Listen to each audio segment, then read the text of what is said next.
बहुत समय पहले किसी जंगल में बहुत सारे जानवर रहते थे। उस जंगल का राजा शमशेर सिंह सभी जानवरों का बहुत ध्यान रखता था। सभी जानवर बहुत खुशी से रह रहे थे। फिर एक बार जंगल में सूखा पड़ा। सूखे में जंगल के सभी पेड़ बर्बाद हो गए, नदियां सूख गई। जंगल में खाने और पीने के लिए कुछ भी नहीं बचा था। ये देखकर शमशेर को बहुत चिंता होने लगी। वो सोचने लगा, अगर ऐसा ही चलता रहा तो जंगल के सभी जानवर भूख और प्यास के कारण मर जाएंगे। मुझे कुछ करना होगा। ये सोचकर उसने तय किया, मैं अपने जंगल के जानवरों के लिए एक ऐसे जंगल की खोज करूंगा जहां खाने पीने की कोई कमी ना हो। अगले दिन ही शेर अपने 2 मंत्रियों चीकू बंदर और मीकू बंदर के साथ एक हरे भरे जंगल की तलाश में निकल गया। वे तीनों घूमते घूमते अपने जंगल से बहुत दूर आ गए। तभी उन्हें एक जंगल दिखाई दिया। जंगल देखकर वो तीनों बहुत खुश हुए। हमें नया जंगल मिल गया। लेकिन जैसे ही वो उस जंगल के पास गए, उन्होंने देखा कि ये जंगल भी उनके जंगल की तरह ही सूखा हुआ है। निराश मन से वो उस जंगल को पार कर आगे बढ़े। आगे जाकर उन्हें बहुत से जंगल मिले, लेकिन कोई जंगल सूखा हुआ था तो किसी जंगल के राजा ने उन्हें अपने जंगल में रहने की आज्ञा नहीं दी। नहीं, तुम्हारे जंगल के जानवर हमारे जंगल में नहीं रह सकते। ऐसे ही वो बहुत दिनों तक एक जंगल से दूसरे जंगल घूमते रहे, लेकिन उन्हें एक भी हरा भरा जंगल नहीं मिला। आखिरकार हार कर वो अपने घर लौटने लगे। महाराज, लगता है इस धरती पर हमारे लिए कोई जगह नहीं बची। हमें अपने जंगल लौट जाना चाहिए। हाँ, लगता है तुम सही कह रहे हो। तभी मीकू खुशी से चिल्लाते हुए बोला, महाराज, वो देखिए, एक हरा भरा जंगल। शमशेर और चीकू ने मुड़कर देखा तो उन्हें एक बहुत हरा भरा जंगल दिखाई दिया। ये देखकर वो दोनों बहुत खुश हुए। अरे, इतना हरा भरा जंगल! वो तीनों दौड़कर उस जंगल में पहुँचे। उस जंगल में हर तरफ बड़े बड़े सुंदर फूल, हरे भरे पेड़ और पेड़ों पर बहुत मीठे फल थे। ये देखकर उन तीनों की आंखें खुशी से चमकने लगी। अरे वाह, इतने सारे फल! महाराज, आखिर हमें एक हरा भरा जंगल मिल ही गया। ओए होए! हाँ, लेकिन पहले हमें इस जंगल के राजा से इस जंगल में रहने की आज्ञा मांगनी होगी। चीकू और मीकू, तुम जाओ और इस जंगल के राजा का पता लगाओ। शमशेर के ऐसा कहने पर चीकू और मीकू वहाँ से चले गए। शमशेर वहीं उनका इंतजार करने लगा। कुछ देर बाद चीकू और मीकू लौट कर आए। ओए होए!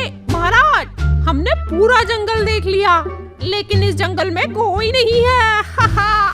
हाँ महाराज, इस जंगल में इतने मीठे फल हैं और हमें इस जंगल में एक भी जानवर या पक्षी दिखाई नहीं दिया। क्या?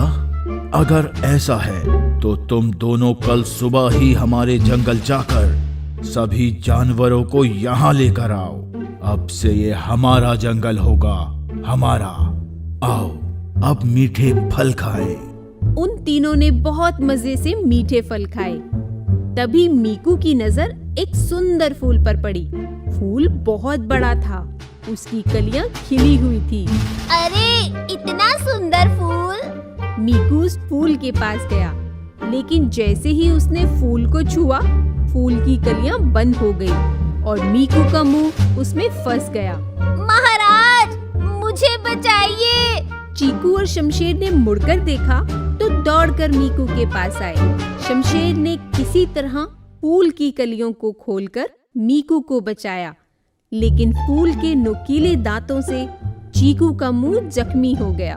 महाराज, इस फूल के तो दांत हैं। शमशेर ने ध्यान से देखा तो उसे दिखा कि फूलों की कलियों में पैने दांत थे। शायद इन भयानक फूलों की वजह से ही कोई इस जंगल में नहीं आता। महाराज, अब क्या होगा? क्या हमें ये जंगल छोड़कर जाना होगा? हमें इससे हरा भरा जंगल नहीं मिल सकता। हमें इन फूलों का कुछ करना होगा। लेकिन हम क्या कर सकते हैं? इस पर शमशेर सोच में पड़ गया। तभी उसे एक तरकीब सूझी। अब सफेद हाथी ही हमारे लिए कुछ कर सकते हैं।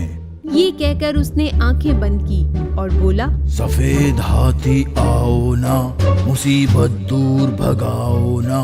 हमको मिला है एक जंगल, इसे हमारा घर बनाओ ना। सफेद हाथी आओ ना। शमशेर के ऐसा कहते ही एक विशाल सफेद हाथी उनके सामने प्रकट हुआ। शमशेर ने आंखें खोलकर उससे कहा, सफेद हाथी जी, आप तो जानते ही होंगे कि हमारे जंगल में खाने पीने के लिए कुछ नहीं बचा। इसलिए नए जंगल की तलाश करते हुए हम इस जंगल तक पहुंचे हैं। लेकिन इस जंगल में खतरनाक फूल हैं। इनके रहते हम इस जंगल में सुरक्षित नहीं रह सकते। इसीलिए आप अपने जादू से इन फूलों को इस जंगल से हटा दीजिए। क्यों? ये तो इतने सुंदर फूल हैं। लेकिन ये बहुत खतरनाक हैं। ऐसा है तो इन फूलों को हटाने की क्या जरूरत है? क्या मतलब? शमशेर के ऐसा कहने पर सफेद हाथी मुस्कुराए और फिर उन्होंने अपनी सूंड हिलाकर आसमान की तरफ की। उनके ऐसा करते ही फूलों में से चीखने की आवाज आई और फिर अचानक पूरा जंगल फूलों की खुशबू से महकने लगा। ये आपने क्या किया? ये फूल अब पैने दांतों वाले खतरनाक फूल नहीं रहे। अपने जादू से मैंने इन फूलों को साधारण सुंदर खुशबूदार फूल बना दिया है। अब तुम्हें इनसे डरने की कोई जरूरत नहीं है। ऐसा कहकर सफेद हाथी गायब हो गए। शमशेर खतरनाक फूलों को सुंदर फूलों में बदला देख बहुत खुश था। उसने तुरंत चीकू और मीकू के हाथों अपने जंगल में संदेश भेजकर सभी जानवरों को उस जंगल में रहने के लिए बुला लिया और सभी उस हरे भरे जंगल में खुशी से रहने लगे। इस तरह शमशेर ने एक अच्छे राजा का कर्तव्य निभाते हुए अपने जंगल के जानवरों के लिए एक नया हरा भरा जंगल ढूंढ निकाला।